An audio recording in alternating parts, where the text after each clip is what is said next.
Hi, everybody. Dan Illman, Nicole Russo. Welcome to our first edition of Spa Babies for 2024. We've got Nicole back after covering the Fasig-Tipton sales last week. And Nicole, I know you were scouting next year's crop of Spa Babies.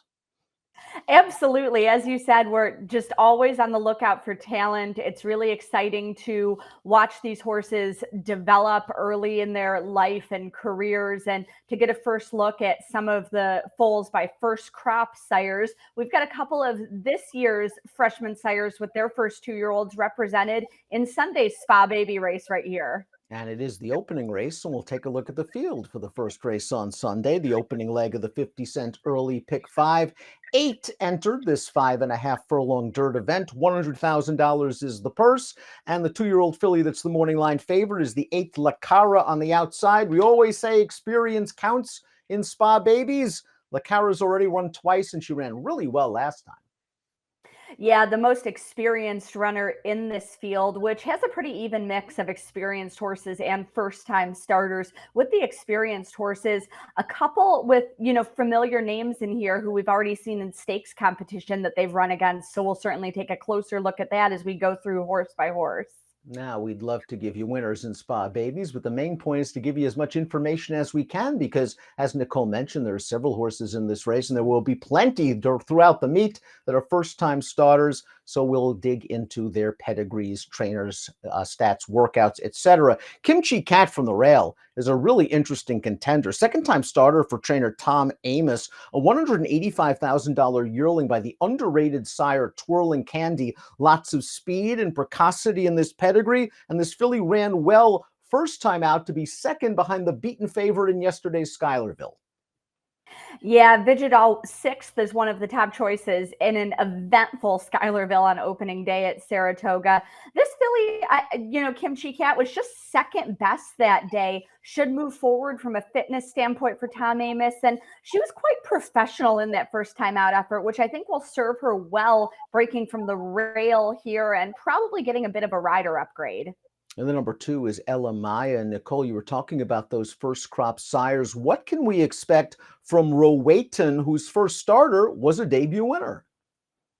Yeah, Rowayton by Into Mischief, of course, leading sire, emerging as a sire of sires with Golden Sense, Practical Joke, and others. Rowayton was a debut winner himself at 2 and was multiple grade 1 placed around both 1 and 2 turns. He stood his first season in Pennsylvania before moving to TaylorMade in Kentucky. Bred 46 mares his first season, so I don't know that he'll throw up the sheer numbers of some of the other freshman sires in this class, but I expect him to have solid runners who are precocious. And it looks like Ela is coming into her debut well with a bullet work at Saratoga. And you can check out the daily clocker reports during the meet produced by our colleague Mike Welsh and his team for crucial information on these works, especially with these first-time starters. The great Wayne Lucas will send out the number 3, Going Steady. This is a filly by Constitution, wins an excellent 16% with juvenile debut runners. The dam's a half-sister to a stakes-winning Dirt Router. Wayne's been working this filly in company out of the gate at Churchill Downs before he sent her up to Saratoga. Did you notice last year, Nicole, that Wayne had a tendency to give them a race at Saratoga and then pop it a price second time out? Well, that's exactly what I was going to say. The great Wayne Lucas, he's very competitive. He comes out all the time with the intent to win, but he also doesn't mind racing horses fit and isn't afraid to get beaten with them. So, yeah, this was a filly I was going to circle second time out, particularly with the route ability from both sire Constitution, who does do well enough with his 2-year-olds, and from the female side of her family. The number 4 is Silver Circle, going out for trainer Chad Summers. This is a $280,000 weanling by Munnings, and there is a lot of sprintability in this family. The dam, a multiple stakes winning sprinter. She a half to Breeders' Cup filly and mare sprint winner Finest City. And this filly was dismissed at long odds for her career debut. She ran quite well against Complexion, who threw a fit in the gate before the Schuylerville and then didn't run up to par as one of the choices. Yeah, and Silver Circle in that debut, was well beaten by complexion, but she was much the best of the rest, despite veering in a little at the break there. We'll be looking for her to get away from the gate better here on Sunday. One of a couple coming out of that maiden win by complexion, a very well-bred filly, as you mentioned, 7th in Schuylerville after all that trouble in the gate. Probably draw a line through that for her. Dylan Davis knows all about that Schuylerville, as he was on the eventual winner on opening day in the Queen's MG. The point here being, I don't think Complexion's effort in the Schuylerville is a knock against anyone else coming out of her debut. Trainer Mark Casse has the experienced morning line favorite in the 8 Lara, but he also will train first-time starter She's a Gamer, a $130,000 yearling by Game Winner, another one of those first-crop sires. This is a really strong female family. Let's talk about Game Winner. He was a very good 2-year-old who's gotten off to a little bit of a slow start with his first-crop runners. Yeah, and Game Winner, a very good juvenile himself, did win his debut and the Del Mar Futurity around 1 turn, proceeded on to win the American Pharoah and the Breeders' Cup Juvenile around 2 turns to secure a championship. His offspring, they should be able to go 1 turn, but I definitely think they'll handle some more distance. As you mentioned, I think that's why he's got the 1 winner from 11 starters to date. His 1 winner being at this 5.5 furlong distance. He just wasn't going to be the type of stallion to start popping early with those winners at the traditional early season 4.5 furlong distance. I think this summer is when we're going to see them start to emerge. And as you said, a ton of speed in this family. It's the family of Grade 1 winning sprinters, Jimmy Creed, Hooked on the Feelin', Pussycat Dow, Midnight Lucky, who won the Acorn at a 1-turn mile. And this is another one with some strong recent works at Saratoga. Hall of Famer Bill Mott trains the 6 and the 7. Let's talk a little bit about Bossy Pants. While she finished well behind Silver Circle in her career debut, I wonder if this daughter of Munnings can take a big step forward and gained a lot of experience from that effort, because she just didn't break very well. And it was a race where the pace held up. They ran 1-2 around the track. Bossy Pants at least did pass some horses to finish 3rd. And there is precocity and class in this pedigree. The Dam, a juvenile stakes place dirt miler, is a half to Constellation who won the La Brea.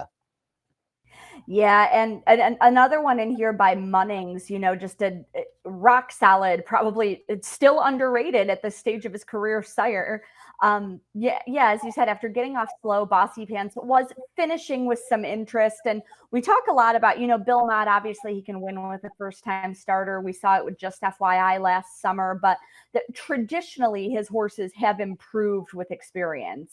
And Mott's first-time starter is up next. That's the 7, Practical Love. Practical Love was a $120,000 buyback as a yearling, but she sold for $240,000 as an OBS April 2-year-old after breezing a furlong in 9 and change. She's by Practical Joke. They win first time out. The Dam's a half to High Noon rider who was good on dirt early in his career and then won a stakes race going a mile at Saratoga on the turf.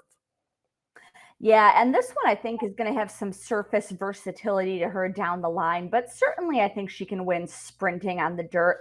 Practical Joke, another son of Into Mischief, a Grade 1 winner at ages 2 and 3, and he's another stallion who he really flies under the radar. He came along in the same sire class as Gun Runner, who's been such a phenom, and as Arrogate, who has done so much from only 3 crops.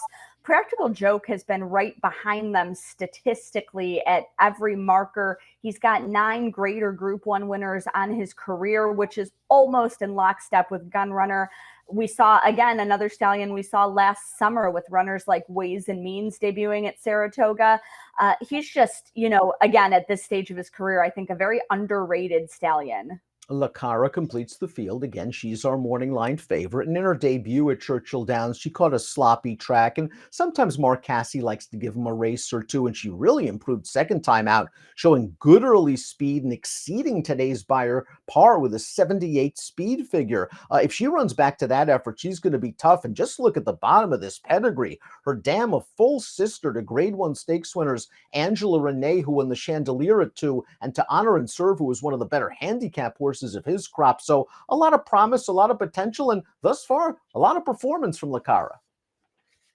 Yeah, and I think all young horses, whether the track is fast or sloppy, sometimes they deserve a mulligan for their debut. She did finish sixth in that debut behind Vodka with a Twist, who came back to take the debutante at Churchill, then improved greatly to be second the next time out. That light bulb went on after showing some speed. If she's going to get a similar trip, she'll have to not get hung wide around the turn. And if again, drawing a line through her sloppy track debut, if they do get rain in Saratoga on Sunday, her sire Street Sense, I think a very good wet track sire. Excellent point. Street Sense's progeny do very, very well on wet going. And again, that experience after two starts could also help Lara if the track comes up wet. Let's take a look at our top selections for the opening Spa Baby race that we'll cover here in 2024. I think that the 8 is the horse to perhaps catch and beat, but I'm going to try to beat her with a first-time starter, and so are you. She's a gamer, just has a lovely family. Yeah, and I like where we both went here. We both went for first-time starters by freshman sires who have bullet works at Saratoga. I do think this is a very beatable favorite when you get these horses who are working well and appear ready for debut. And she's a gamer, as I said. I think this is about the season where we're going to start to see the game winners coming forward. And I love all the speed in her female family to balance out a little more stamina on the top there. Ela is a little bit of a reach for me, but as Nicole mentioned, she has been working very quickly for a very underrated and capable trainer. She's going to be a price in this race, and we'll see how the Rowaitons continue to do down the road. It is his first crop. 2815 for me, 5428 for Nicole. It's the Spa Baby event, the opening race on Sunday. Best of luck.